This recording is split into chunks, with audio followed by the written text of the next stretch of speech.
There should be something you're believing for that you are relentless. You are not moved by how impossible it looks. You're not discouraged by how long it's taking.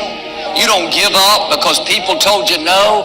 Your attitude is, if I have to believe my whole life, I am not going to stop believing. I am not going to take no for an answer. I'm not going to settle for mediocrity. I'm going to keep pursuing what was in my heart. And ask yourself, what do I really want?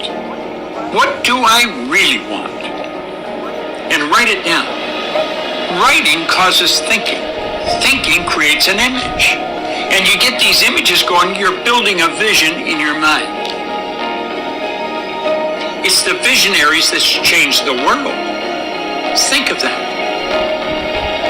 But what keeps that competitive edge, what keeps you on top, is the ability to think and prepare mentally over and over and over again. The body has limitations, the mind does not. We focus so much on what goes on from the neck down that we forget it all starts from here. Everything starts from there. If you're not mentally ready, you're never really physically prepared.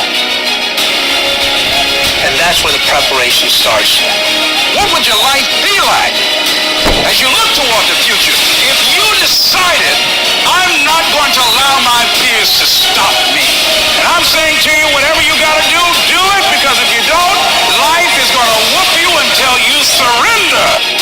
So when you're young and you make mistakes, don't let them eat you up, because everybody that done made it, you got to fail in order to win. Hey, look, man, to understand how to hit the game-winning shot, you got to miss the game-winning shot. You know, you got to be tough, because the road to success is always under construction. It's never a clear path to success.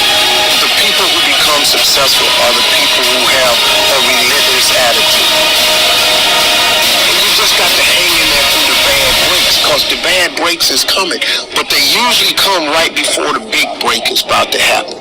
You get a series of bad breaks and it stumbles up a lot of people. My life and my success is to say to anyone, you can stumble, you can fall, you can get back up again.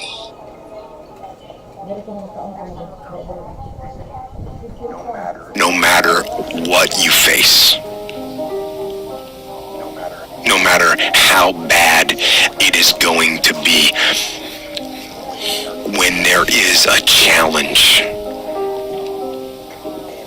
and by a challenge I mean anything in life, any challenge, anything that you're facing, the only way to overcome the challenges that you face is to start walking. Take that step every day, no matter what you are facing. Get up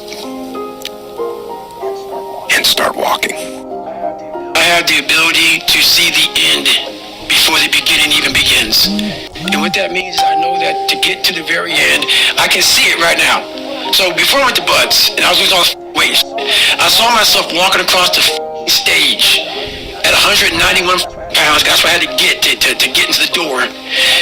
I saw myself 6 months, a year later, whatever it's going to take me to do it, I saw myself walking across that stage, getting that certificate of graduation from Buds. And I was able to be there at 300 pounds. And that feeling, that I was nowhere near that feeling, I was able to put myself there 1,000,000 times every day. And that feeling of like, my God, that is going to feel amazing. That's what made me suffer. That's what allowed the pain to be real and say, this is worth it. I want to feel for this next 18 months. It took me 18 months to finally become a Navy SEAL, to finally, just get through Buds. 18 months, it's 6 months. It took me 18.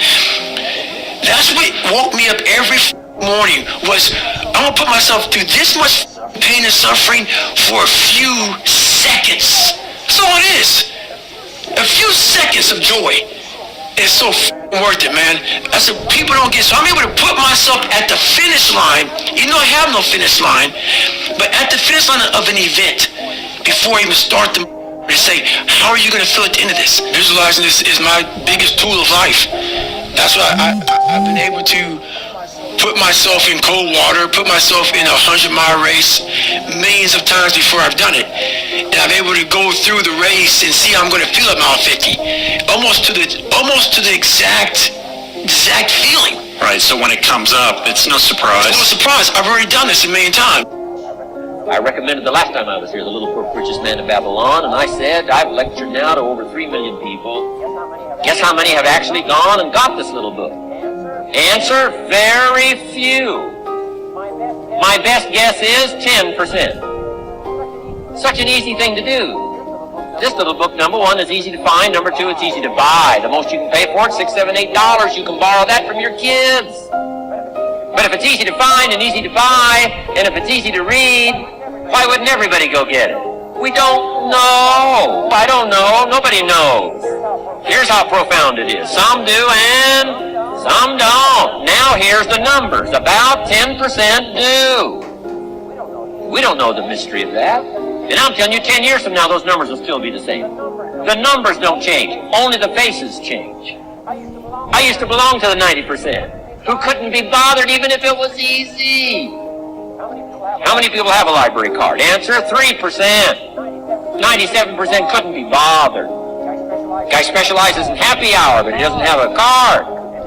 And now readily and quickly blames the government and blames his company and blames the pay scale. Here's my advice to you today. Walk away from the 97%. Don't talk like they talk. Don't go where they go. Don't act like they act. Don't specialize in what they specialize in. Throw away the blame lists they cling to. You got to be consciously conscious today because your environment can hypnotize, mesmerize, and paralyze you.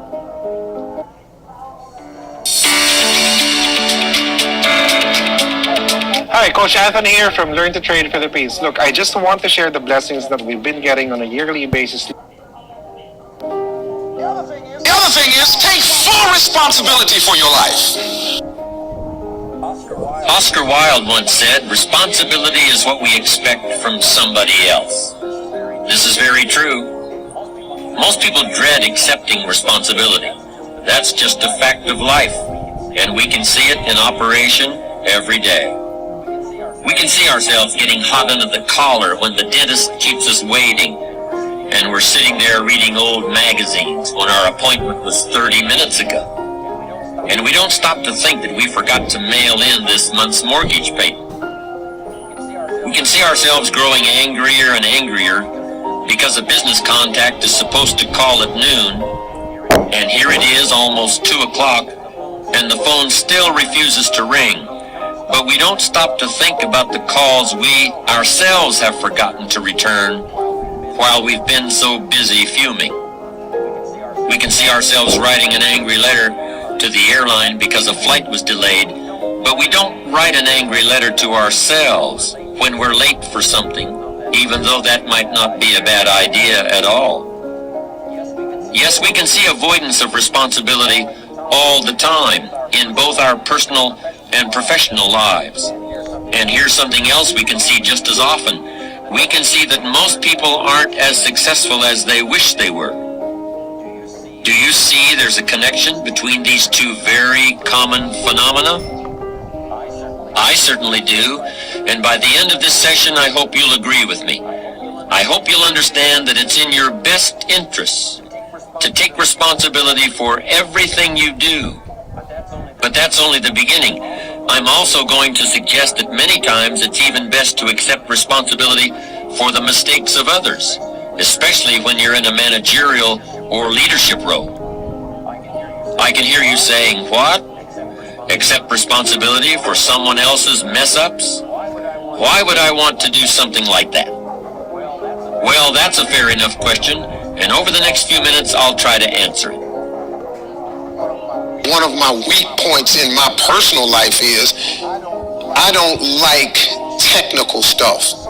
So even though I have to be on Twitter and Instagram and Facebook, I don't care for that. So guess what? I find somebody who loves to do that.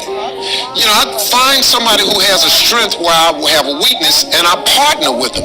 All you're trying to do is get to the goal. No one gets there by themselves. Everybody needs help. Now, when you know what you got going for you, be confident, not cocky. Managing your strengths, knowing what they are, and don't let nobody talk you out of it. And that gets you fight ready. You get fight ready like that. You got to know you. Helps you develop your skills. All the while, you're developing your strength. It's not, you just got to keep developing the strength. Don't let anybody talk you up. At the same time, you must work on improving your weaknesses. So I've had to, in spite of myself, get on Instagram, get on Twitter, get on Facebook. I got to do the videos whether I want to or not, because the world is moving to social media. If I had as many followers as Kim Kardashian, I probably wouldn't even have to do this TV show. During the years when professional basketball was just beginning to become really popular, Bill Russell, who played center for the Boston Celtics, was one of the greatest players in the Pro League. He was especially known for his rebounding and his defensive skills. But like a lot of very tall centers, Russell was never much of a free throw shooter. His free throw percentage was quite a bit below average, in fact. But this low percentage didn't really give a clear picture of Russell's ability as an athlete. And in one game, he gave a very convincing demonstration of this. It was the final game of a championship series between Boston and the Los Angeles Lakers. With about 12 seconds left to play, the Lakers were behind by 1 point, and Boston had the ball. It was obvious that the Lakers would have to foul one of Boston's players in order to get the ball back. And they chose to foul Bill Russell. This was a perfectly logical choice, since statistically, Russell was the worst free throw shooter on the shot. The Lakers would probably get the ball back, and they'd still have enough time to try to win the game. But if Russell made his first free throw, the Lakers' chances would be seriously diminished, and if he made both shots, the game would essentially be over. Bill Russell had a very peculiar style of shooting free throws. Today, no self-respecting basketball player anywhere in America would attempt it. Aside from the question of whether it's an effective way to shoot a basket, it just looked too ridiculous. Whenever he had to shoot a free throw, the 6'11" Russell would start off holding the ball in both hands about waist high. Then he'd squat down, and as he straightened up, he'd let go of the ball. It looked like he was trying to throw a bucket of dirt over a wall. But regardless of how he looked, as soon as Bill Russell was fouled, he knew the Celtics were going to win the game. He was absolutely certain of it. Because in a situation like this, statistics and percentages mean nothing. There was a much more important factor at work. Something that no one has found a way to express in numbers and decimal points. Simply put, Bill Russell was a player who wanted to take responsibility